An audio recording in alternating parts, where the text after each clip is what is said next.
All right, apparently we're live. We just want to get a quick audio check from. We've got the guys in the Entourage who are kindly watching along.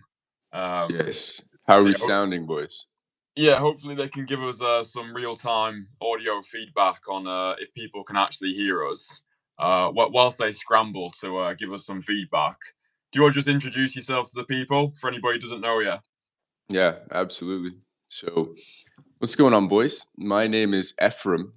I am 25 years old and I live in San Francisco, California. And I've got my own channel that is somewhat a spin-off of Christians. And the reason why I've got a channel is because back in 2023, my dating life was atrocious. I had a lot of trouble getting dates lined up for myself. I'd go months at a time without a date. In fact, mainly because I didn't know how to initiate things with women. I'd pass them on a daily basis. I'd be attracted to them, but that's about as far as I could get. I didn't know what to do after that.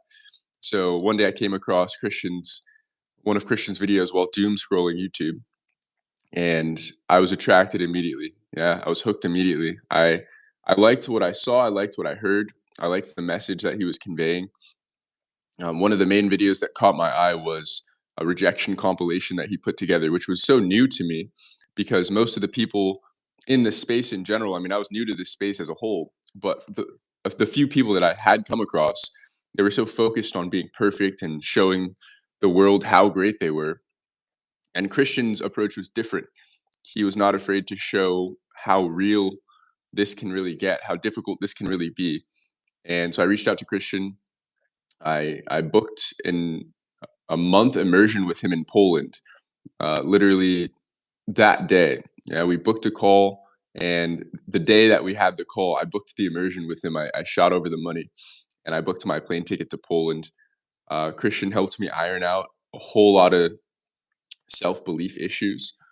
Um, I was really worried about what people thought of me. I was really worried about expressing myself in public. That was one of the big things. And then, of course, I was really fearful of being rejected by the woman, if we want to call it that, even. And since working with Christian, I've realized just how significant of a change I can make if I really put my mind to it and put work in. And then I also realized how to not take this so seriously. Yeah, every time that I thought I was getting rejected, I thought this is a whole stab to my ego. But in reality, it's just me developing into a man, into the kind of person that I want to be. And so, over a month, Christian helped me iron out all of these things. And I came back to San Francisco an absolute beast. You can check my channel if you don't believe me. So yeah, so nowadays I'm looking to hop on board and work towards the same goal. And I've got a similar mission in mind. So yeah, that's a little bit about me. Yeah, awesome. What do you feel as though, like, what were some of your major limiting beliefs holding you back before we actually got started? Because obviously you flew halfway across the world to a city that you'd never been, spent a month in a country that you'd never visited. Like, what were the main limiting beliefs that you think were holding you back at the time that you were able to overcome through what we did together? Yeah, the first one I can summarize into one word. It's identity. That was the main limiting belief that I had. And the reason I say limiting is because my identity up until that point was not the identity of the kind of person that could walk over and cold approach in broad daylight, let's say. So I remember growing up, I don't get me wrong, I had FaceTime with women. I was in a group in high school, the athlete group. Yeah, I played football, so I was hanging out with all the football, basketball players, the swimmers. So we were considered, I mean, of course, this could have just been my perspective, but we were considered to be cool. Yeah, and so we'd hang out with the cool girls, the cheerleaders, soccer players, volleyball players. So I got invited to a lot of parties where there were girls. A lot of hangouts, after school hangouts. I'd be in class chatting it up with those same girls that I was really attracted to, but it never got any further than that. In fact, I don't know if I ever mentioned this story specifically. I remember, I think it was my junior year, one of my friends in my biology class, he was doing great with girls, yeah, and I couldn't really figure out why. But I remember at one point he mentions that this girl, this girl, this girl, oh, they really love you, Ephraim, this and that. Oh, they think you're great. They think you're amazing. And I go, oh, really? Tell them to like text me or something. Tell them like we should go on a date. And then he goes, no, no, not in that way. They just said like as a friend. They think you're an amazing friend, yada yada. And I was like, oh, okay. That was just so soul crushing to me. So what I'm getting at is growing up, I wasn't the guy that got the girl. And I couldn't really figure out why that was. And so I kind of just shrugged my shoulders and chalked it up to like, oh, well, I guess I'm just not the archetype of guy that can get a girl. I guess some guys are born with it, some are not. I guess it's because I'm this height when I wish I was that height. Yeah, I guess it's because I got this hairstyle, or maybe it's because I still have braces. So growing up, I thought that I didn't realize that this was something you can make progress in, I guess is what I'm saying. I thought it was just kind of like, oh, you're born with it or you're not.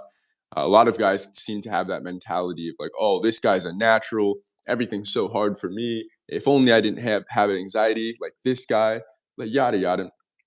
And slowly but surely, well, first I came across the red pill rabbit hole. That was the first thing that opened my eyes. Very thankful. Always got to pay my respects there, because that's the first thing that taught me that you're able to change your self-worth, I guess, so to say, or I guess your sense of self-worth. Yeah, just able to change your self-perception. And so, and of course that's through work.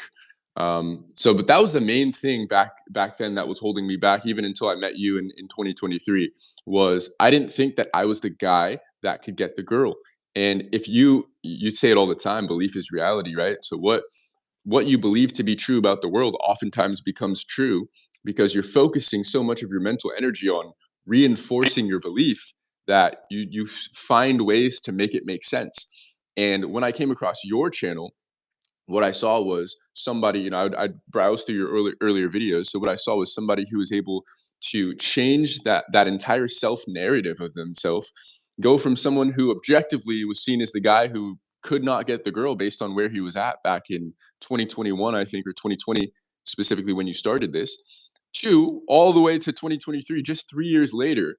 I'm watching you in front of the girl and I'm watching you plant yourself so confidently. And I'm like, this is the same guy. And that was what was so eye opening. Yeah, I don't talk enough about watching your transition. And that was, I make you sound like a tranny. I don't talk enough about watching it though, because that is what was so eye opening for me, is like, I can go from that to this. And my journey wasn't even as long as yours was, from where you were in 2020 to where you were in 2023. For me, I already looked good, I already talked good. Now it's just the belief portion that I was missing. So yeah, that was the main issue for me. Yeah.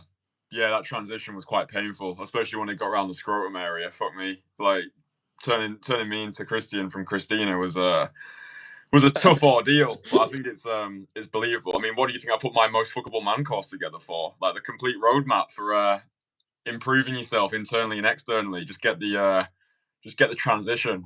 One of the guys in the entourage was like, Kristian and Efrem are going to do a video, which is what was it, push pull vibe stack neg hook.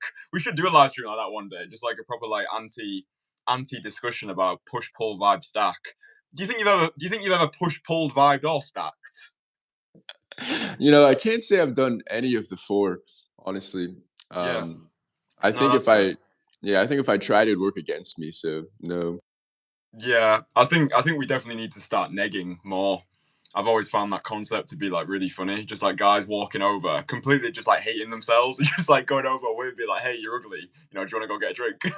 But That'll certainly work. Yeah, I think that's yeah, what's missing from the arsenal. I think so. I think so. We just need to neg. We need to make negging great again. We can get the caps and stuff, and when we're um when we're meeting up at some point this year, we can wear the caps. I think that'll be nice. Obviously you've got your YouTube channel now, which is awesome. I think that was a nice byproduct to have come out of Warsaw. Not only did you get the skill, but you also started to create content around the skill. What do you notice in terms of? Because I know you've kind of got your own like community. You're obviously posting videos. Like, what do you feel as though are a lot of the main limiting beliefs that are holding guys back? Because certainly in my comments, anyway, I appreciate it can often be the loud minority that have the loudest voice. But I just see a lot of pessimism and negativity, like in comments and stuff. So yeah, I'm just kind of wondering what you perceive to be as like the main things which are sort of holding guys back at the moment, and hopefully we can help them.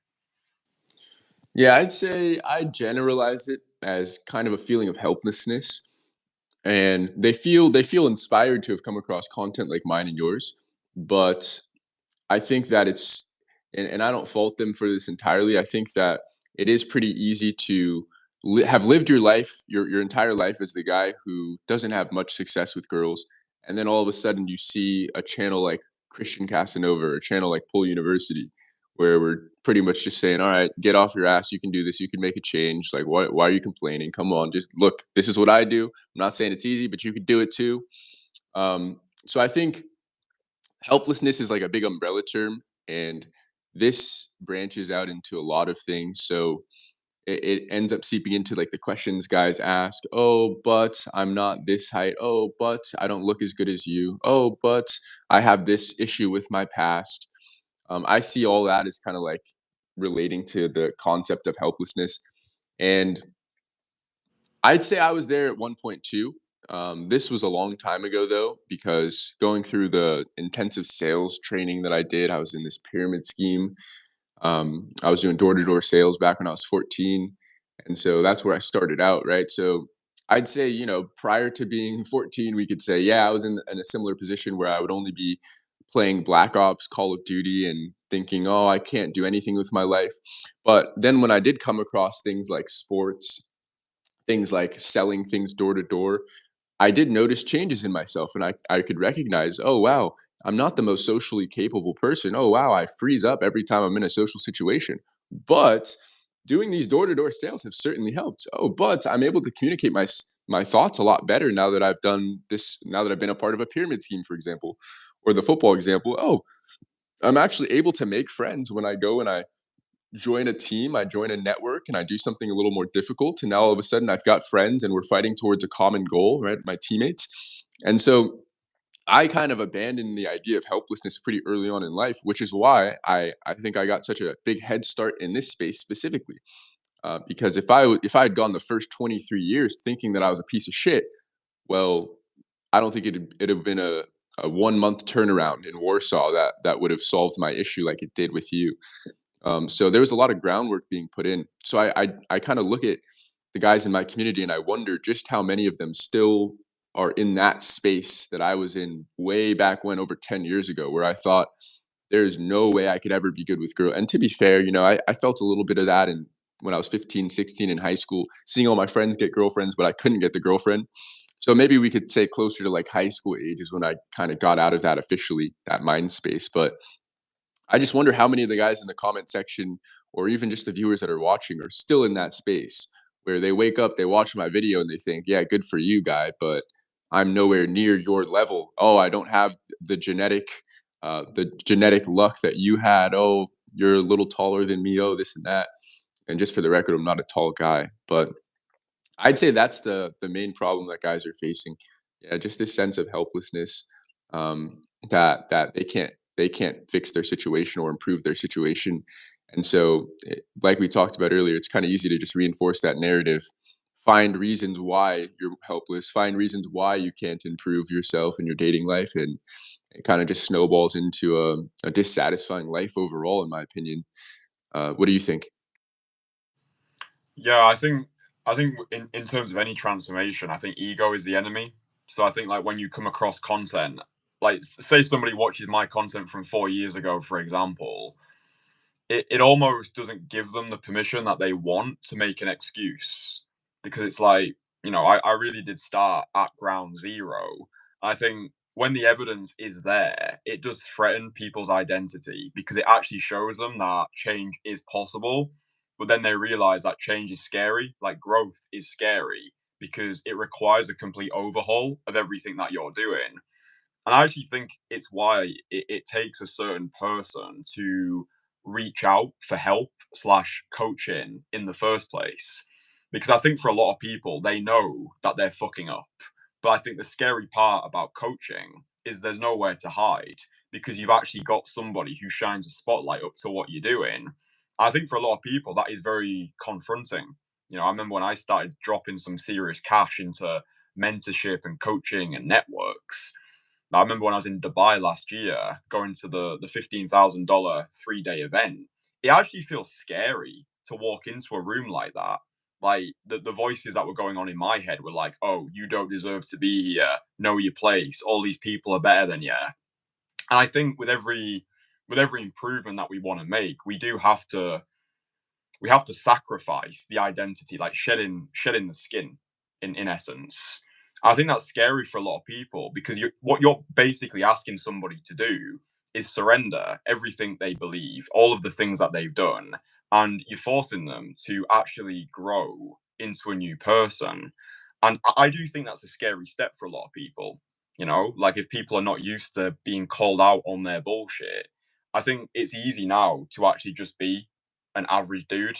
If you've got no one to call you out, if you're spending most of your time on the internet, if you're spending most of your time at home, like I've worked with guys in the past, and even just after like a couple of hours of being with me out there in the field, they're like, I can feel the difference. Like I've waited like 10 years to make a change. And it's like 10 years of dating problems have been eradicated in a couple of hours. I can't believe that I waited this long to do something like that. But I do think it is understandable because it does threaten an existing identity, and the purpose of the ego is to be right. So you almost get like a false ego boost. If you see content online and you're like, oh, this won't work for me because I'm bald, it actually feels nice in the moment because you get to be right. But for me, it's like, would you rather be right or would you rather grow? And it's like, I sacrifice my need to be right in order to grow. I accept that the more I learn, the less I know. I accept that I don't know a lot of things. I accept I don't know what I don't know. But I think the beauty of the modern world is you can find people who are further ahead than you. You can pay them money to speed up the process. And it's never a guarantee. Like you could have flew halfway across the world, met up with me in Warsaw. I could have been some like bozo charlatan who was just really good at marketing. But, you know, you get out what you decide to put into it. And I think the fact that you decided to travel halfway across the world, you paid a lot of money, you burnt the boats. I think that's the only way transformation is possible. First of all, you realize there's a problem, then you find the right guidance, and then you go all in with the investment that you make. And I do think, and this is purely from my perspective, whenever I burn the boats, like whenever I make a decision and I invest a lot of money, I'm more emotionally committed to it. The more I invest, the more committed I become. But yeah, I just think change is scary for a lot of people. And I think until you've taken that first step, it might just be hiring like a personal trainer at the gym just to show to you that, oh, I can use my money to improve myself. That's nice. I might do it again. But yeah, I think just taking that first step for a lot of people is difficult because it can force them to question a lot of their decisions. I think a lot of people are not prepared to do that. Yeah, what's interesting, what you were mentioning at the end is I I made the decision pretty quickly, and I didn't really have to think too hard about it. So for me, I came across, well, firstly, there was a need there, but I didn't really know there was a need there. You uncovered that for me just by me coming across your content. So that was huge for me. So maybe that's points to marketing right there. Your marketing was great because when I came across your videos, they were so impactful that they uncovered a need that I didn't really realize was there. I was still swiping on the apps thinking that this was the best method. This is back when I was mustering up the courage to every now and then go out with my roommate at the time. We'd get drunk at the bar. Yeah, we had these Thursday night college nights at the bar, and we'd be around the pool table doing our best to hit on girls. And then I came across your video, and I just watched you get a date in 5 minutes after just going through about 7 rejections, and then the eighth one loved you. And I was like, wait. I've been doing everything all wrong. This is possible. Like, I didn't think this was allowed, right? Like, my genuine first reactions to those videos were like, I didn't think this was allowed. This must be a British thing. Is this legal in America? Can I even do this? Am I going to get shot if I try this? But immediately I was hooked, because I saw one, an active method, like a method to where I didn't have to be passive on an app and on Instagram and swipe. But then I saw, comparing this to the bar scene, I saw an environment where I didn't have to force myself to go out with people, one, and I didn't have to force myself to consume alcohol or drugs, two. More importantly, that point right there is I always hated that. I always hated having to go and get a tequila shot to fit in and fit into the club and the bar wherever I was at, just to give me enough liquid courage to finally walk over, stagger over to the girl while I was half drunk. And then I saw a guy that was just 100% sober. Yeah, it was 12 p.m. Sun just at the tip top of the sky, just shining over everything. And you just would walk over and plant yourself right there. Yeah. So when I saw that, I was like, oh, there's a lot of improving to be done on my end. Oh, if this is possible, I need to learn this right now. And so that's the decision was very easy for me is, funny enough, I wasn't even thinking price really. Like I wasn't really thinking cost. I was thinking value. I was thinking like I need that skill because what is money to me anyways? Yeah, it's like yes, I've learned how to make it. Yes, I can spend it on food, on the weed I used to be smoking, on these cool little toys that I have my electric skateboard. And these bring me joy, but like what's gonna bring me more joy than being able to actively take control of my dating life and walk over to the girl whenever I want. Yeah, I don't see how some guys just don't see this. Maybe, and maybe part of this is the mindset that I've been able to develop over the course of my life and doing all these little sales trainings and door-to-door sales is I saw that and I saw that it was like implementable, if that's a word, for me and for my life.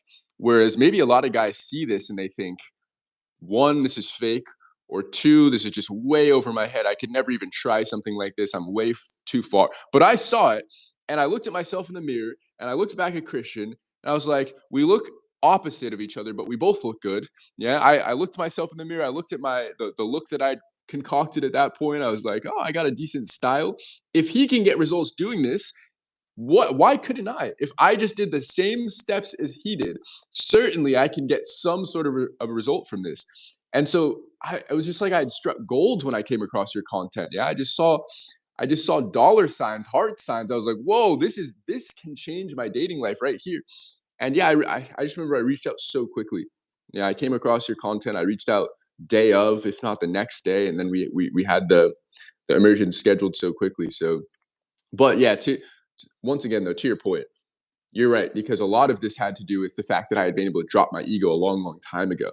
Yeah, if I had a huge ego when I came across your videos, then yeah, I probably would have grabbed onto any excuse that the minority, the loud minority, were saying. Oh, but you're not this skin color. Oh, but your hair type is like this. Oh, but you're not strong enough.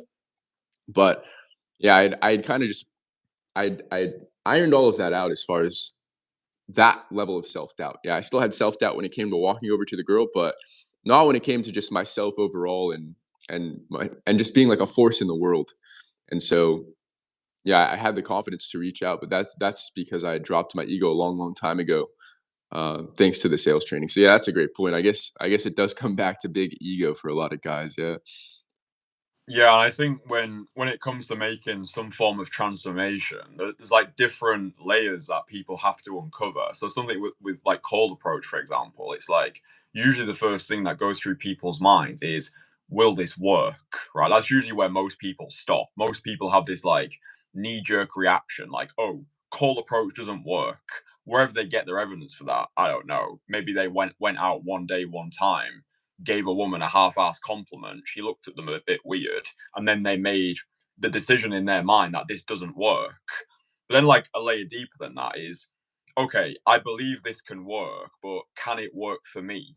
Right? And then that's when you start to get into more of that identity crisis. So, like, people might look at someone like me or you and think, well, it works for him because of X, Y, Z, right? And then when you show them evidence to the contrary, which is why I like to start a lot of my videos with like, listen, I used to be here, I used to be this, this, and this. Now I've transformed myself around.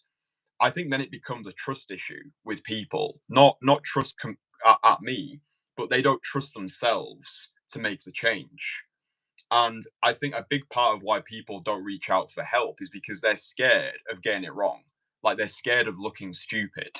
Yeah. So, like when we were in school, for example, if we didn't know the answer to a question and everybody else knew the answer, we would feel shame for putting our hand up because it would have felt like being ostracized from the tribe. Like, how do you not know the answer? It's so easy, right? So, a lot of that stuff can be traced back to our childhood. But yeah, something that I've realized is a lot of the responsibility is not always on the coach. It's how much does that person trust themselves, right? And I think if you've had experience in the past of doing things that scared you, so obviously you were in your pyramid scheme, you worked like knocking on people's doors, like you say, you're part of the football team as well. So I think you prove things to yourself over time that they give you faith in your own abilities.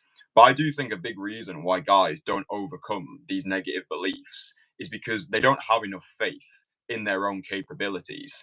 And for them to make an investment into themselves, I think they worry it's going to be a waste of money because they don't truly think that they're capable of the change, if that makes sense. Yeah. Yeah, exactly. I think you hit the nail on the head there with the sales training, whatever training that I had up until that point is what allowed me to reach out so quickly. Yeah, because I had already built faith within myself that I could do things for long enough to get a result. Yeah, but when it comes to I mean, to be fair, the football record that my team and I held over in high school was atrocious. I think we won about 4 games total in like 40, so that's no good anyways. But even that though was just like the was that actually probably does add a lot to the dropping of the ego for me actually when I think about it. Being able to like show up to practice even though I know that I'm losing the next game. We just lost the last 20. Now we're going up to the crosstown rival and they've got way better guys than we do. But just showing up anyways, showing up with my teammates anyways, taking it seriously anyways. Yeah, we can I guess parallel that over to what we would call the rejection, right? Walking over. I did a lot of this in Poland where I would pick out. I mean, firstly, I was walking up to every girl that I was even slightly attracted to build the skill. But I remember, and you could probably remember back to this too. I remember there were just a few girls every now and then. We wouldn't see them every day, but every few days there would be that one girl that every guy that's watching this live stream would look at and go, "Whoa." Like, whoa, yeah, like this girl is certainly out of my league, out of all of our leagues, yada yada. And I would walk over knowing in the back of my head, all right, I'm this 23-year-old kid. I just got laid off from my job. I don't have too much to offer, but I'm doing my best anyways. And I'd walk over to that girl knowing that she probably had every guy after her. She probably could have the rich noble, yeah, the rich prince of Arabia if she wanted to. Who am I walking over? But I'd walk over anyways. I'd plant myself in front of her anyways. And not only did I gain experience out of that, but more importantly, it was this sense of self worth that was being built approach after approach after approach, especially when that kind of girl stopped and actually talked to me. Yeah. And maybe every now and then she would actually give me her number. Right. And it was just like, just little by little over time, I realized.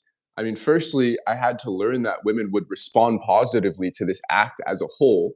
Yeah. So, one thing, I guess I'll do a quick detour real quick. One thing I heard, I was watching one of Joseph's lives recently, and he mentioned that if you're getting any responses that are remotely close to like the girl feeling visibly physically uncomfortable, or like the example he used was like a guy having to come over and ask the girl, hey, are you okay, hey, is everything all right over here, that means you are missing so many nonverbal cues and there's so much about your approach that is wrong right now that you've got to go back to the drawing board and do some self-reflection and maybe get somebody to film you or record your audio or something. So yeah, I think we always have to make a distinction, because when you and I talk about approaching, I mean, at least I'll speak from my perspective. I talk about approaching how you taught it to me, specifically that how I walk over full balls, broad daylight, everybody watching me, and I get right in front of her. And I can't say that I do this perfectly every time, but I mean, most of the time I am just going for it. Yeah. If I see a girl that I like, I'm just really going for it. There's no like hesitation. There's no following her down the block for 10 seconds to decide where's the best place to stop her. I am just like getting in front of her. So I think that that's something that guys need to recognize as well, is just because you're doing, let's say, 50, 100 approaches doesn't mean you're doing 50 or 100 proper approaches. Yeah, Christian talks about this all the time. One approach with him is like 30 on your own. I mean, he's not exaggerating when he says that. Yeah, because you could be doing this blindly thinking that you're emulating what Christian or what I do or what Joseph can do. And you think, you're watching the videos and you're like, yeah, I'm stopping her in this way. Yeah, you might even try to say some similar things, but if you're getting a response anywhere close to that, then you're way off the mark. Yeah, so you've got to do some self evaluation there. I'm not even sure how I got onto this topic, but yeah, I don't know. I just think that it's very important to implement the correct coaching. Yeah, so I get that people might want to learn this skill on their own, and I applaud you for it. I wasn't able to do it. I didn't even try to do it. I tried once and I gave up, and I reached out to Christian.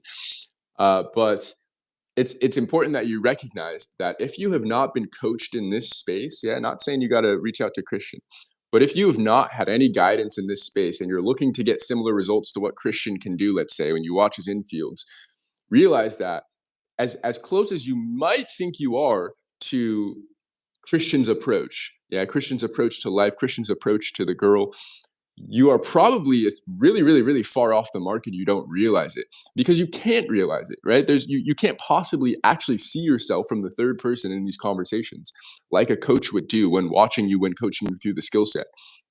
There are so many little tiny things that Kristian and I went over the course of that month that cannot possibly be be discovered on your own in these conversations. Yeah, you almost have to have somebody watching you from the third person to be able to see some of these things that you're missing. So yeah, I forgot how I got on this topic, but figured I'd No, mention but that. I think it's I think it's a strategic point that guys do need to seriously consider. I think this notion of the 10,000 hour rule is severely misguided. It's like, you dedicate 10,000 hours into anything and then you'll achieve mastery. But it's not 10,000 hours, it's 10,000 iterations. Yeah, like you could be practicing the wrong thing over and over. It's like me going to the Muay Thai gym in Bangkok and being like, I don't need a trainer. I'll watch some YouTube videos. I'll teach myself how to kick. And like I could do 10,000 kicks, but I could do them the wrong way. So then I've effectively wasted 10,000 hours because my ego was too high to reach out for help. And it's interesting for me because most areas I find that guys want to improve, they do just hire an expert, right? Oh, you want to get great at a language? Great, get a tutor. You want to learn a martial art? Great, go to a gym, get a trainer. You want to get into your best ever physical condition fast? Great, get a personal trainer who's got a track record. But for some reason, guys just seem to have this ego surrounding daytime cold approach, and they think that, right, I'm watching this guy, he's out there in the field approaching women on his own. That means I can replicate it as well. And yeah, I want the content to inspire, but what people don't see is the fucking 15 years that I'd spent previously, like being a magician since the age of 13. So it's like the comparison people make to me is not the same. It's not two guys going out there to approach. It's like I've got a shitload of social experience. I put myself through the social fire. I condense decades into days when people work with me. So I think the mindset that I'm just going to watch some infield videos and replicate these results. And then guys are there like scratching their head with a dick in their hands thinking, wonder why these women are flaking on me. Wonder why I'm not getting the results. Oh, maybe I need to approach more. And then you'll get like these bozos online who are like, you need to take more action, bro. Yeah, but what if you're taking the wrong action? Then you're just reinforcing the same bad habits. Like I get approached sometimes in central London, like when I'm back there, and these guys will approach me and be like, oh, Kristian, I've been doing this for 8 years. I've had one date. What do you think I should do? I'm like, well, whatever you're doing right now, fucking stop because it's clearly not working for you, me old chum. And I just don't understand the mindset. Do you know what I mean? If I was going to Muay Thai for 8 years and I still didn't know how to punch, I'd be thinking, yeah, maybe I should get some feedback. But like the way that these guys think is, doesn't work. It's like saying cold approach doesn't work is the same thing as saying like Muay Thai doesn't work or sales doesn't work. It's like it works as long as you do, but I think you do have to have the humility somewhere along the line to recognize you don't know what you don't know. That's okay. I got mentored in this space 6 months after I started. And the first day of me watching myself back on camera, it was like the most horrifying experience I've ever had. Because up to that point, I thought I was good. And I was like watching myself back in like full 1080p. And I'm like, I'm shit. And if it hadn't have been for me, my ability to drop my ego and be like, I thought I was good, the videos say otherwise. I've got some serious improvement to do. I still would have probably been doing those like kung fu moves and the weird like overcoat and the strange shorts and the fluorescent orange trainers. So it's like, you do need feedback along the way. Otherwise, you're just repeating the same mistakes until they become too difficult to break. Yeah, that's something that I wonder if some of the guys that have seen my journey on your channel, across your channel, I wonder if they've realized that, because the 10,000 hour rule, we could say, as it applies to me, is 10,000 iterations of the correct approach. Because realize that I had never in my life done a proper daytime cold approach until I was in Warsaw with Kristian. Yeah, I had done the every now and then, maybe I had walked over to to the clerk at the grocery store, and like when nobody was behind me in line, awkwardly asked her for her phone number and nothing else, right? Hey, can I have your number? And I didn't tell her why I wanted it. I'd never done a proper approach in my life. So what guys may see as like fast progress as speed really comes down to the quality of the coaching that I received out in Warsaw, Poland. I never once had to stagger my way through the dark and kind of guess at this stuff. Yeah, I never even, I mean, to be fair, I went out one time, one or two times prior to our immersion to try my own approaches. And I could barely even get out of the car. Yeah, I walked about a block and I passed like seven girls that were clearly approachable, cute enough for me to walk over to. And I just could not do it. Yeah, I made brief eye contact. I got scared. I froze up. I kept walking and I thought, okay, we're making progress. Yeah, but I never even tried it on my own. And I'm actually really thankful I didn't. One thing that I remember Christian uh, audio messaging me about prior to our immersion was, look, we're going to be working together in a couple of weeks here. There's absolutely no pressure for you to start trying to learn this skill set on your own. In fact, since our immersion is so close from now, I'd rather you just not approach and just focus on this inner work. And he'd send me over documents and things to read about inner work, yeah, about self-belief, about changing your mental narrative. And that was very helpful for me because I believe, and he gave a great analogy back then. He goes, you don't want to practice the wrong skill. Yeah, you don't want to practice the wrong methods. And so if I were going over doing my best, taking my interpretation of Christian's approach and trying to implement that on the streets of San Francisco prior to our immersion, it probably would have set me up for not, I guess, for slower success.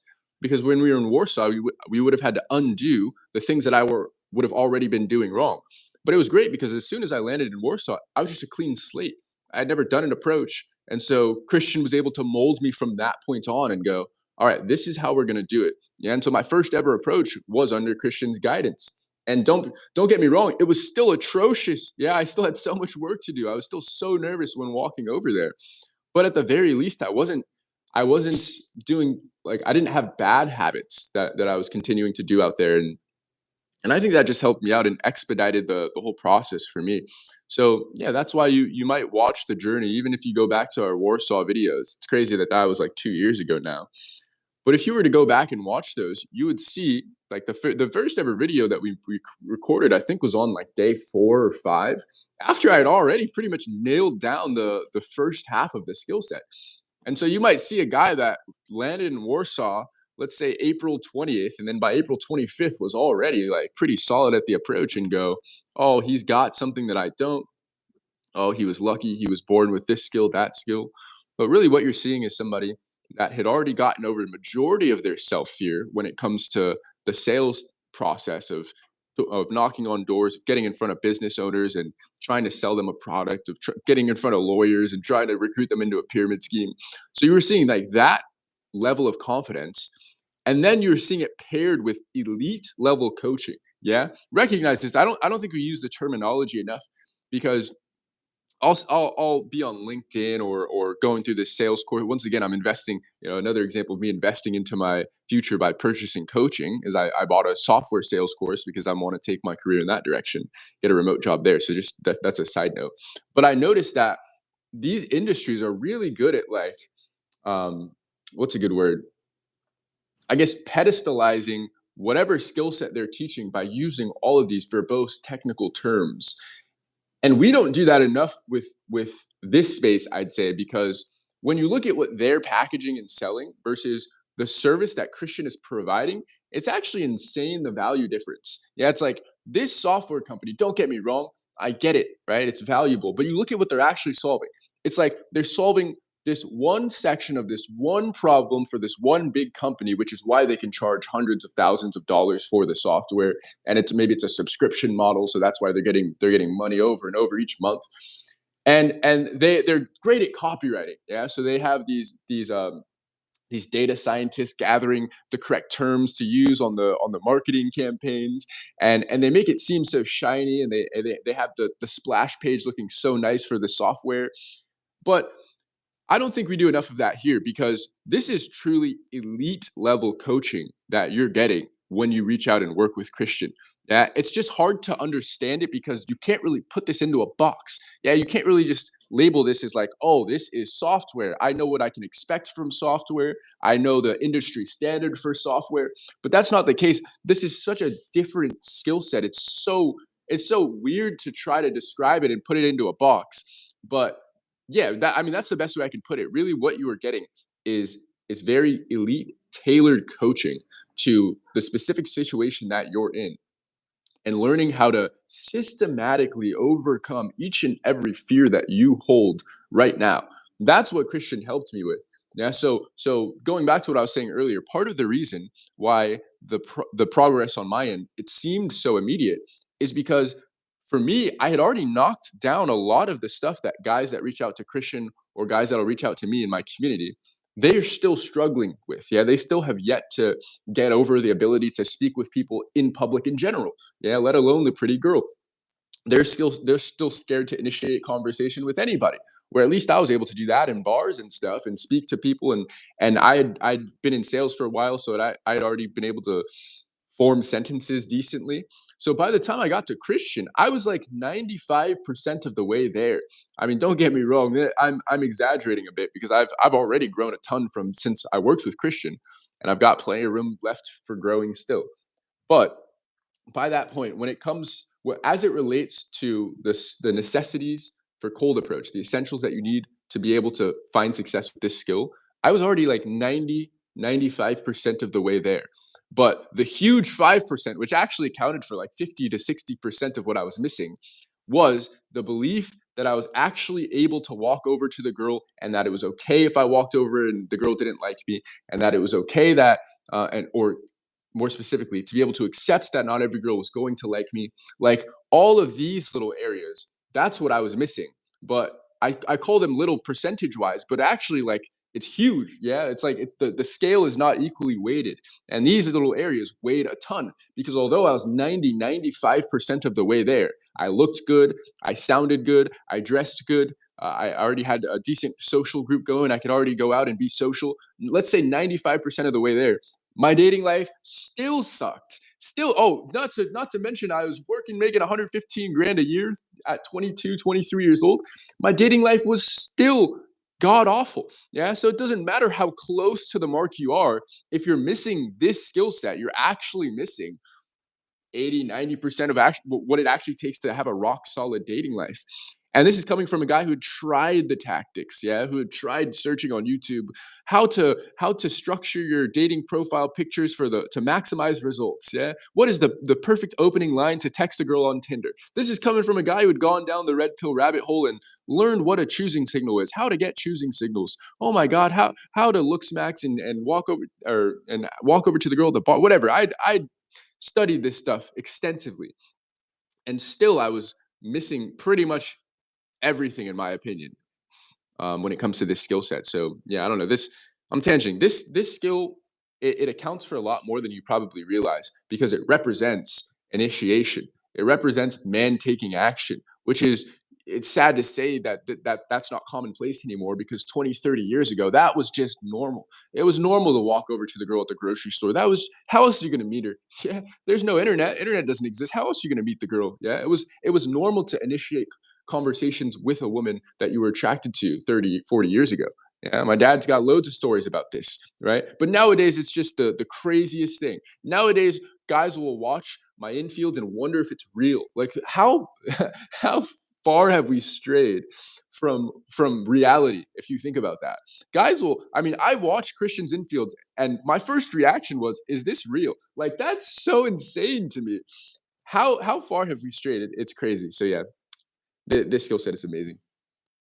Yeah, I think for guys who are doing this on their own, obviously we said that 10,000 hours without 10,000 iterations is basically like 10,000 headaches. So it's not to say that you can't undo the bad work, but I do think that realistically, you need to take stock of what you're doing. So let's say you've gone out there and you've done 100 approaches. Like, what have the results been? Have you gone on dates? Is the general feedback you feel as though you're creeping these women out? Like you said, like when Joseph did his live stream, our guys literally intercepting your conversation and asking the woman, "Are you okay with this?" For me, those are like the red flags right there. And if you continue doing that, you are going to get yourself into trouble. And honestly, like, if you are doing something like that, then you're probably not at the position right now to even get coached. I honestly don't think, like, if you're getting those type of reactions where you're creeping all these women out, guys are coming over and intercepting conversations, I honestly think daytime call approach should be the last thing that you should be doing. Like, I think just get a good network of friends, maybe even get a therapist to talk about some traumas or something. But like, daytime call approach, I think guys have got this weird fallacy in their mind that they can just be this low life loser who's doing nothing with their lives. And as long as they learn a compliment, it's like they feel entitled just because they approach. And it's like, yeah, for the right people, cold approach is a cheat code into the sexual marketplace because it bypasses all the bullshit. But if you're a guy and you're giving off these creepy vibes, if you're uncalibrated, if you're making these women feel uncomfortable, then daytime call approach becomes an amplifier. If you're already creepy, it makes you more creepy. But if you're already a cool guy who's got good social skills and has got an interest in life, daytime call approach will amplify your character. And the feedback you'll get then is, oh, listen, I've got a boyfriend, but I really respect this. Keep going. Like those pieces of feedback will tell you which side of the fence you're on, right? If you're having these like micro conversations which are lasting for a couple of seconds and the girl's like, thanks, yeah, I need to go now, that's a sign that you're creepy, right? But if you're getting the feedback like, oh, listen, I'm in a rush, but I really appreciate it, thank you, then that's a sign you're doing something right. And for you, then it is just about repetition. But yeah, I just see, especially in YouTube comments where it's like, oh, I've done 10,000 approaches and this doesn't work. Yeah, you're the problem there, right? You either need feedback or you need to do something else, right? There's no shame in like just working on some form of value first, like getting your mental health better, getting good friends, getting a solid social circle in your city. I think like daytime call approach, it's for a specific type of individual. Like, and that's why traditionally now I work with entrepreneurs, business owners, or at least high achieving busy professionals, because people like entrepreneurs or business owners, they just get it, right? They understand there's no guarantees. They understand you're going to get out what you're prepared to put in. Entrepreneurs are used to investing into themselves as well. And usually a lot of them are just not creepy. Yeah, they might have a little bit of like lackluster social skills if they're sat behind a screen for a long time, but they've got calibration. They understand what's going on. And for a lot of these guys, they just need that push and permission so they know they can do it. But yeah, look, if you've been out there and you have been approaching and you're not getting the results that you want, then either do something else, take a break, or find somebody that you resonate with online, book in a call with them, see what they offer. And if it's the right fit, awesome. If not, find someone else. But yeah, I really don't think there should be guys who are going out there, struggling their way through it on their own, getting nothing back. Because after a while, it does start to affect your mental health. You know, if you've been out there, you've done 10,000 approaches and been rejected after every single one of them, I honestly don't think that's good for your sense of self-worth. And I think you should focus your efforts on something else. You don't have to cold approach. That's the thing as well. It's like guys will be like, oh, this doesn't work. It's a waste of time. Awesome. Don't do it. That's fine. You don't need to do this, right? It's like not everybody needs to become a painter, but the people who want to become painters, they usually become great painters. So you don't need to cold approach. It's okay. Maybe your personality is better suited to nighttime. Maybe you are better suited to like online or social circle. I think just like find what you're good at, find what you naturally resonate with, and just do that. Yeah, you make a great point. This skill set is for guys that are already solid. Yeah. And so I just want to expand on Christian's point there. So, and you correct me if I'm wrong, but I believe the reason why he puts this call to action out there specifically for the high achievers, the business owners, the entrepreneurs, is because the people that fit this archetype tend to already have kind of like the skills I was mentioning when I reached out to Christian. They kind of already tend to have a lot of that ironed out before needing to learn cold approach specifically. So for my example, I was already good at speaking with people in public, initiating conversations in public, yeah, walking over to the groups of people, things like this. And then of course the mindset, which was probably the biggest portion, was understanding not every girl is going to like me, just like I understand not every prospect is going to buy. Yeah, understanding not every prospect is going to answer the phone, answer the door when I knock.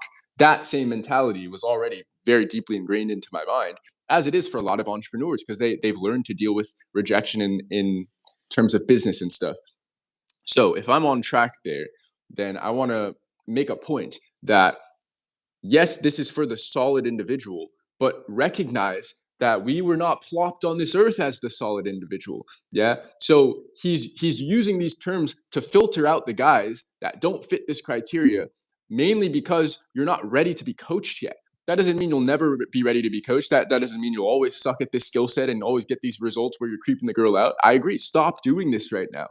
Instead, you should focus on the areas of your personality that are leading to that happening. Because I do the same thing that you do. I mean, to be fair, my approach probably looks a lot different than yours, but I do the same act that you are doing, walking over to the girl, dropping off the compliment, initiating a conversation. But never once in my life have I been called creepy. Never once in my life has a guy needed to walk over and ask the girl, "Are you okay?" Because she can see, he can see, the world can see that there's nothing shady, sketchy going on about this because of the energy that I'm bringing into the conversation. Yeah, this is what we mean when you walk over full balls, owning everything about the approach.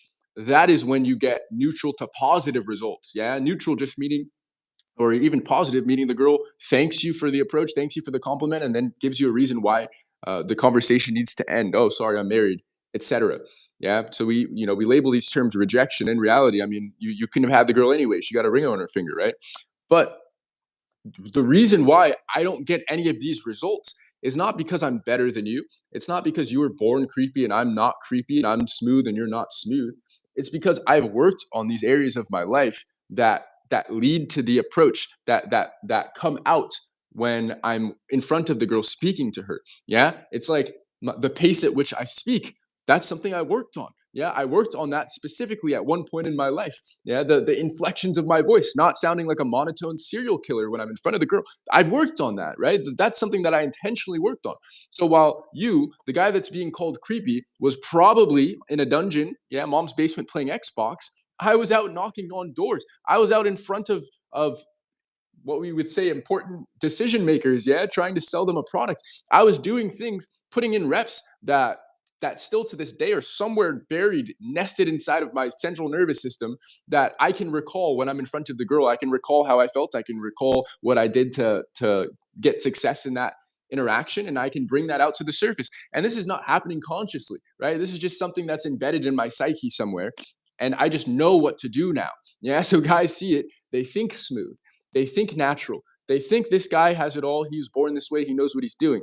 In reality, yeah, once again, Kristian's using these filtering terms, entrepreneur, business owner, to kind of describe a certain mold of a guy. Yeah, a guy who has already done certain things that have led to his development in this space, yeah, in the social space in general. So that all he's missing is the cherry on top, the skill set itself of walking over to the girl, like the technicalities of walking over to the girl, plus the eradication of the self-doubt, the self-fears, the mindset shift. Yeah, so just recognize that. I think that's just an important point to make is I didn't start like this. Kristian didn't start like this. And none of the guys that he's filtering for with this content started out this way. Yeah. We've all built ourselves into this person. Nobody's plopped on the earth knowing all of these, all of the social skills, nonverbal cues, this and that. Nobody knows this. This is all developed.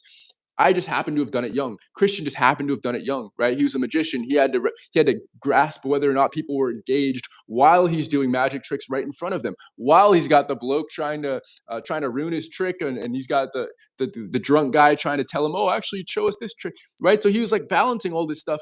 That is directly related to the skill set, yeah, to the chaos that's going to be happening when all of these people are staring at you as they're walking by, and you're in front of the girl, and you're still locked in, yeah, strong eye contact, making her feel like this is just a bubble, right? Like that's the reason we get results here, yeah. So if you're getting anything close to the girl being creeped out, recognize that this is not an area that you should be focusing on right now. You should be focusing on the reason why that is happening, which is some of the stuff that I've gone over, right? There are a lot of gaps in your social knowledge, so to say.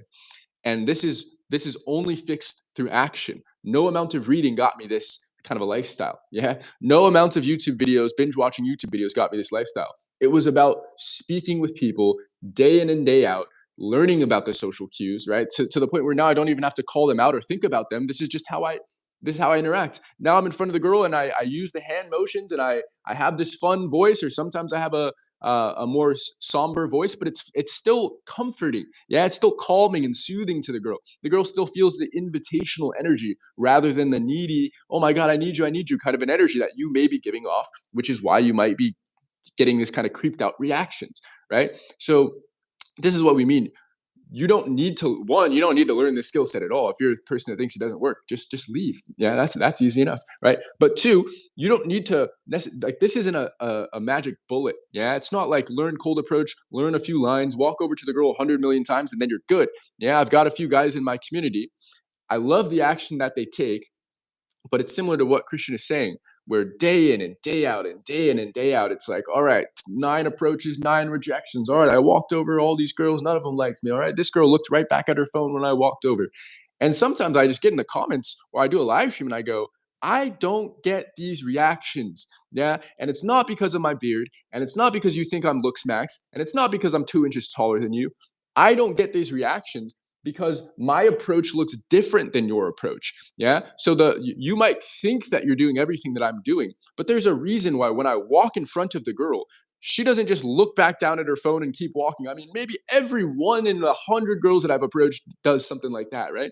But there's a reason why 9 times out of 10, the girl stops, looks at me, engages with me for a couple of seconds, and more often than not, thanks me for approaching. Yeah. And it's not just the words that I'm saying, right? We talk about this all the time. It's who I am when I'm in front of the girl. It's who I've developed myself into, so that I can use my booming, carrying voice to drop off this compliment and make sure everybody around me hears. Yeah, maybe you're making her feel creeped out because you're whispering to her and trying to keep it concealed. Meanwhile, I'm doing the exact opposite. Right? I'm trying to make myself as seen as possible to make the moment even more special in her mind. Yeah, I'm kind of rambling. No, I mean that's useful. I do think that guys would be better off sometimes just going to like an improv class or going to a dance class or just going to like meetup.com. Even though like meetup, I used to go to meetup when I lived in Leeds. There are a lot of weirdos there, unfortunately, but you can get some good people. But I think like before you get started in like the cold environments, you should just get used to warm environments, right? Even going to like a nightclub. I don't like nightclubs, but in a nightclub, it is more socially expected for you to go over and approach strangers, right? So you could like have a sober night out where the goal for the night out is just to do 20 direct approaches, right? Like even though you're in a nighttime environment, I do think that is somewhat useful for guys who want to get over that initial hurdle because it's like there's less pressure on the approach because it's more of an expectation. But I do think, yeah, go to consistent improv classes, go to dance classes like salsa or bachata or fucking kazumba. I think the problem comes when guys are using daytime cold approach to get all of their needs met. Yeah, it's like they're trying to get their social needs met, their romantic needs met, their self-worth needs met by going over to strangers during the daytime. For me, this should be a compliment to an already abundant lifestyle. Yeah. You don't want to have nothing going on in your life and then start cold approaching because then it becomes your entire reason for being. I think that's when the mental health side of things can really affect you because you pin your entire sense of self-worth on how Saturday's session goes. Yeah. And that's a dangerous place to be. And I see it with so many guys. And even if they do end up getting dates, the girl's like, hey, what do you do? And he's looking at her blankly, like, well, I kind of just approach women on the streets and I try and get dates. And you're the first date I've got in 105 approaches. So I really hope this goes well because I don't want to go back on the streets again. Right. So you need to be careful when you're learning this. Like, learn day game, don't become a day gamer, because then what that gives you, if you've got an abundant lifestyle, abundance isn't just an abundance of women. Yeah, it's always having things to look forward to. Yeah, so if you're going out for a cold approach session this Saturday, but like you've also got a gym session to look forward to. Maybe you're meeting up with some friends in the evening. Maybe you booked a week holiday to Marbella in 3 weeks, right? It's like cold approach becomes less important for your sense of satisfaction. And the less cold approach or the less importance you place on the results you get through daytime cold approach, the more likely you are to get results because you don't need them, because you're being fulfilled in other areas. So, yeah, it's something that I like guys to do, especially for the guys who do booking calls with me. Even if I decide that they're just not qualified right now, is I like to have an audit of their lives, right? Dude, obviously you've taken the time out of your schedule to book this call in with me. Like, what are you doing on a daily basis? Like, what are your aspirations? Where do you want to be in a couple of years? Like, what are you doing for money? A lot of guys like, oh, I'm making are making good money at the moment. It's like they're making $200 a month. I'm like, dude, are you being fucking serious? But like, they're actually delusional though. They think that's good. It's like, oh, I'm making like $800 a month, and it's like, yeah, okay, that's nice, but you ain't gonna get a girlfriend with $800 a month, right? She'll probably pay for that with the fucking hair extensions. So yeah, I think unfortunately, guys, they are quite delusional right now, and they think they're doing great, and they're not. And they just need somebody to call them out on it. And like my style of coaching might not be for anybody, because I do tell people what they need to know and not what they want to hear. But again, entrepreneurs, business owners, high achieving guys, they can take it. Yeah. So my marketing, it functions more as a repellent than an attractor. I'm saying, look, these are people that I'm looking to work with. If you don't fit into these boxes, then you might one day fit into them. But for right now, if you're just working some like dead end job for minimum wage, I'm sorry, but you're not the type of person I'm looking to work with. So yeah, I think guys just need to take more ownership, find out what they're doing, find out what they're doing wrong, and for fuck's sake, don't allow daytime call approach to become your entire reason for being. Otherwise, that's when you do screw yourself over. Yeah. Yeah, it should certainly be a compliment. Yeah, when I reached out, just using myself as an example, when I reached out to Christian, I mentioned I already had the money taken care of. Yeah, I was making good money. To be fair, I just gotten laid off, but I had a ton saved up. Um, I was already in the gym for the past year or so. I remember prior to our immersion, every now and then I'd send Christian a video of me benching. Yeah, I'd be like, "Look, Oh yeah, I oh my remember god, that. you remember that? Oh, Yeah, I yeah, hit 175 today. Wow." yeah, I remember that. Yeah, that's funny. I already had, That was before. That was before the transition, wasn't it? yeah. That was when I was Ephraim still. So That's it. That's it. Yeah, no, I remember. Yeah, yeah, no, I remember that. Yeah. So I already had what I call a decent social group. We'd go out for bonfires every now and then at Ocean Beach. We'd have our little barbecues at Golden Gate Park.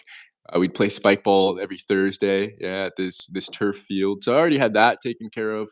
My friend was in college, or my roommate at the time was in college still, so I'd be going out to these college parties. So this is what we mean is cold approach was just the last piece that I was missing to the puzzle. Everything else was already sorted, right? I was running a thrift shop reselling business on the side. So you imagine at least my San Francisco style was on point. Maybe I wouldn't look so cool in Eastern Europe, but at least in San Francisco, I thought I looked pretty sick. Still do, right? I had all of my thrifted tops going and my cargo pants and my different little hats going and stuff. So that's what I mean is like look was good, style was good, money was good, friends were good, and the thing I was missing was the dates, right? That's why I was so frustrated because I was looking around and I was going, this is what I've been working for the past 5 years was this life. Everybody said I get here, I get all the girls. And I'm looking around and I'm like, where are the girls? Yeah, I got the money, where are the girls? I got the friends. We go out to bars and stuff. We can't figure out how to get the girls. I don't get it. This was just a missing puzzle piece, was the initiation. Yeah, I didn't realize how important of a puzzle piece it was though, because I didn't even need everything that I had. If I had this portion of the puzzle, I realize now I don't even need the friend group anymore. Yeah, I don't even hang out with those guys anymore. I recognize now half the reason I was hanging out with these guys was not because I actually liked them as people and they pushed me to do good in life. No, most of the time we were smoking weed, getting drunk anyways, not doing anything productive. The majority of the reason I would hang out with these guys is because they gave me enough of a social safety net to be able to walk over to the girl when I was in a bar situation. If I really boil it down, that's pretty much what this was about. Yeah, and then every now and then I was glad that I didn't feel lonely and I had a roommate who had a dog and that was cool, blah, blah, blah. But that's really what it was. Because now that I have my dating life taken care of, there's a reason why I don't reach out to these guys anymore. Yeah, it's because I see myself trending in a different direction the more that I hang out with these people. Yeah, whereas that's one thing we don't talk about with this skill set a lot. This skill allows you to cut a lot of people out of your life. Yeah, not even just the guy friends that you've got that maybe you tend to do bad habits together, but also the girls that maybe were once in your life that you settled for, or maybe they have bad habits that you don't want to be around. And prior to this skill set, you just kind of went with it. And you're like, oh, this is the best I can do right now. Oh, this is all I'm worth right now. This skill set allows you to cut a lot of people out of your life, though, which I think is very important. Yeah, we talk about trying to transcend or get to the next level, and yeah, I think a lot of it is just leaving the toxicity behind, even as hard as that may be. So yeah, but Yeah. No, I definitely resonate with that. And again, it's not to say that these people are bad people. It's just that they're no longer your people, right? It's like what gets you here is not going to get you there. And yeah, I do think that having solid people in your life, it is going to make a difference. It's very difficult, I've found, in this space to find good solid wings. Obviously, we've got that going with the Entourage at the moment. We've got 24 of the best wingmen inside of there, which is awesome. And you're going to be joining us as well next month. I actually can't believe it's a month away. It's actually crazy. You're going to be flying to a secret Spanish city. We won't disclose the location just in case we get too many celebrities who are coming flying out there to join us. You know, like we need to keep security tight. But how are you feeling about that? Because it's going to be the very first like official Entourage Renaissance retreat where we're getting guys together from the community, most of which have only ever met online, and we're all going to be in the same city for at least 5 days. So, like, how are you feeling about Oh, that? yes. Firstly, now that you said that, let me just table the question so I can add this layer of accountability on your channel. All right. So really quickly, I'm going through a software sales course. I said this on my live stream last night, but my goal is to have already passed the final proctored exam and be applying for software sales jobs before March 11th, my flight out to the secret Spanish location. I just need to make sure I put that out there into the world. How am I feeling, man? Oh my God, I'm hyped. I get to meet the Entourage for the first time. So this is the first time I'm going to meet the guys that I've been speaking with daily for the last year and a half, 2 years. Yeah, it's so weird because I speak to the guys in the Entourage more than pretty much everybody. I mean, more than my own mother at this point. Yeah, but I've never actually met them in person. So God, I don't even know what's gonna happen. I just know it's gonna be magical. Yeah, it's just that's the best part is all we have to think about is the potential of all of these guys that are so solid at this one particular skill that are also rock stars in other areas of the life. Right? We've got the other guy from the US who's on a naval ship half the time running from the Saudi pirates. Yeah. We've got the guys who are buying properties in different countries, buying their second, third property. We've got guys who have addiction counseling businesses and they're flying around. They have these crazy jobs. We've got Joseph that is just a traveling guy. Yeah, he's just going country to country, all these random locations.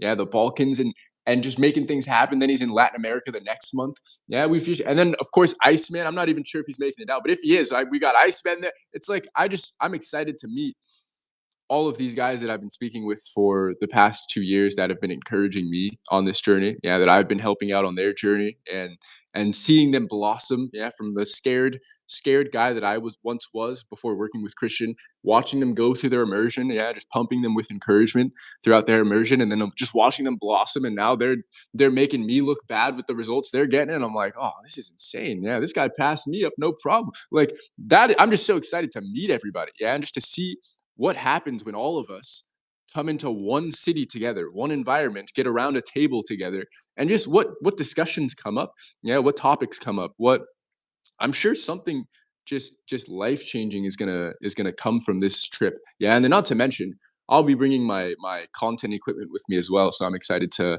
get some content flowing out there.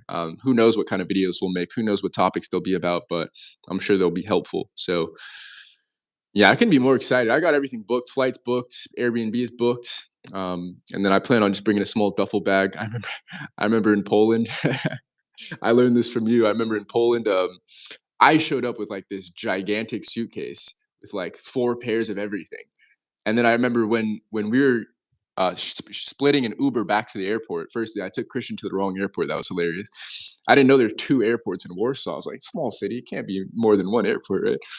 But he had like a little duffel bag, and half of it was filled up by his tripod and camera. And I'm looking at it, and I'm going, dude, where's your luggage? He's like, oh, this is it. And I'm like, no wonder you've been wearing the same tank top the past 30 days. Yeah, this all makes sense. No, but like he just traveled minimally with what he needed, and so I started to adopt that principle. And I don't know why I'm talking about that, but I just like that. Yeah, just traveling with what you need. Yeah, I just remember having this gigantic suitcase, and I'm lugging it around everywhere. So I'm so excited for our secret Spanish location. I'm just so excited. The only person I've met in the Entourage in person is Kristian. So yeah, who knows what's gonna happen? Yeah, it's weird for me because like I've done one-to-ones with everybody. Do you know what I mean? But like we've never had everybody in the same location, so I kind of feel like a father who's got like multiple children, and for the first time, it's like a Jerry Springer episode where they're all finally meeting. Do you know what I mean? It's kind of weird. Um, but We just yeah, all have I different think mothers. yeah, different mothers or fathers, depending on where I was during my transition. But Yeah, forgot yeah, I about. think you'll probably have approach anxiety when you see Joseph. You'll see that beard from a distance, and you'll see the cap, and you'll just think, "Whoa, it's actually that guy online." But I'm actually really excited. I would love it if like there's just like a shitload of like entourage infield footage. I know that obviously you're going to take your camera. I'm sure like I think Josie's going to make some stuff. I think we've got other guys in the entourage who want to make some infield footage. So I just think that would be awesome. If everybody's sort of creating their own craft in the same city as each other. I think it provides a lot of nice space for like little like vlogs and like infield conversations, and then you transition to like a night out together. Maybe you do some like conversations where it's like you and Joseph in a conversation. You got your GoPro with you, and then maybe you invite those girls to a party later on in the night, and you vlog it all and you film it. I think then you will see the fruition of like Life Game 101, where it's like you've got 10 guys, like-minded guys, all in the same city. It's like there's no room for approach anxiety anymore. Like that just does not exist. It's like we're all going to be high on life together, just laughing our way through life. There is no approach anxiety anymore. It's like you've got the right guys around you. You've got that social safety net. It's like it is so easy to quote unquote get results when you're all operating on that frequency. So yeah, I've never seen anything like that. Obviously, there'll be coaches out there who do these like group boot camps, but as far as I'm concerned, it's all fucking weird. You get there, some like fucking like there's like 40 other guys that you're all expected to approach, and none of you know each other, and none of you like each other. And you're just there for the women. You're not there for the guys. But everyone that's going to be in this secret city, it's like they all like each other. We all get along together, and we can all contribute more to other people's lives and just call the pros. So yeah, I think it's going to be awesome next month, and yeah, just sort of watch this space. Just look forward to that. I don't even know the content I'm going to make, but I think that's the best thing when it comes to making content. Like, have a kind of a plan, but the content creates itself. You just enjoy yourself. The content will create itself through you. So, yeah, that's awesome. Any closing thoughts before we say au revoir? Oh, Yeah. Joseph left a comment, by the way. He said Oh, that comment from Ephraim was pure gold. Rather than fearing being heard by onlookers, actually aim for that effect. Superb articulation. There you go. You thank got the you. stamp of approval. He thought your articulation was on point. Nice. Thank you, Wing Bro Joe. I appreciate that. Yeah, final closing words is I'm sure we've gotten you excited for our trip to our secret Spanish city. So if you have no clue what we're talking about, Christian has a private network, a private global network of radical, what do we call ourselves? Radical cowboys, Radically ambitious mavericks, pirates, renegades. I mavericks, don't know. I'm just renegades. typing I in think on Google random Spanish towns. I want to divert people's attention. yeah, yeah. We're going to where are we going? Bilbao. That's where we're going to. We're gonna go to Oh, Bilbao. Yeah. they've got an airport, right? Yeah, I think so. Hopefully. Yeah, it's either Bilbao, Parma, or Gijon. It'll be in one of those three Yeah, places. one of those three. Yeah. Yeah. So when we do meet up there, if you're curious what we're even talking about, Christian's got a network. Every person that is accepted to work with Christian is added to this network. It's expensive to get in, and it should be. Yeah, he talks all the time about protecting the integrity of the group. Yeah, so all the guys that are in the group have paid not just money, but have paid in effort, have paid in sweat equity to be in that group. And so it's important that the right people earn their way into the group.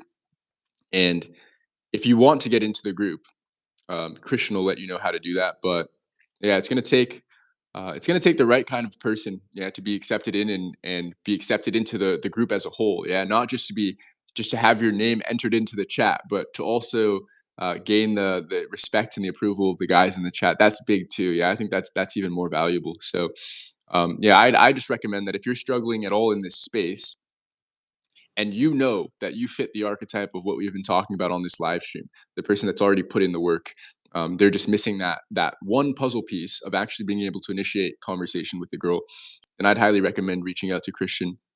I know he's got his Calendly link plastered everywhere. Yeah, booking a call. He says it all the time. He'll very quickly filter out whether or not you'll be a good fit to work together. But after that, he'll just give you free advice. Yeah, for the other 20 minutes of the call. Yeah, just telling you if you're not a good fit, what you should work on to be able to be a good fit in the future. So I'd highly recommend you take advantage of that. Yeah, I think that's a very useful tool. That's the same link that I booked in the day that I came across Kristian's content. And what do you know, 2 years ago, and now I'm on a live stream with the guy. How crazy is that? Getting ready to head to Bilbao. Oh shit! I was gonna Dijon. What was that? Bilbao. Yeah, getting ready to. Dijon. I think that's a type I think of that's mustard. a mustard, dude. Getting ready to head to Bilbao with the guy, man. And so, wow, life is nuts. Yeah, it's crazy what can change in 2 years, and for me, in my case, what could change in 1 month of just working with him. So I'd highly recommend you reach out. You watch, right? There is going to be that small handful of my audience who all book tickets to Bilbao now and be like, "You lied, you're not here." And then there'll be that one random guy who goes to Dijon, just like, "Where's all the girls at, bro?" And like, you actually went there, man. Wow. But yeah, just like Efrem said, I mean, I've had WhatsApp messages in the past from guys who booked in a call with me. They didn't sign up because they just were not the right fit, so I didn't even bother pitching them. So I just gave them like 20 minutes of value, and they were so surprised that I didn't try and hard sell them that they sent WhatsApp messages to me like, "Hey, Kristian, like, I just want to say, like, thanks so much. Like, you honestly helped me so much in those 30 minutes. That call was super valuable. I thought it was going to be some like high pressure sales call." So yeah, like you say, the integrity of the group is everything, because I don't want people spending time with me in fucking Dijon if I don't like them as people. Do you know what I mean? Like, there's nothing worse in my mind than spending 5 days with some cretin who I don't like as a person. So it's just an expensive headache. I'd rather eat mustard on my own in a dark room. So yeah, you have to be the person that I'm looking for. It's like, right, you've got money, but like, do I want to be friends with you? Do I actually want to help you? Because I understand what I'm sat on right now is absolute dynamite. It literally changes people's lives. So it's like, I'm selective about who I give this away. It's like fucking pixie dust. So yeah, there's a link for everything below. I'll post your channel in the comments and the title as well. And then people can look forward to seeing some like infields from Dijon, you and Joseph on aisle 6 of Carrefour, you know, trying to seduce some random hairdressers and try to get them to buy you special mustard. So yeah, we'll leave it there. Thanks very much for your time. If you've enjoyed this live stream, then drop it a like if you want to. Consider subscribing to both of our channels. You don't have to. And yeah, if you don't like us, then you'll find us in Dijon and you can tell it to our faces. All right, I'll speak again soon. Yeah, deal. Stay sexy. See you in Dijon. There we go.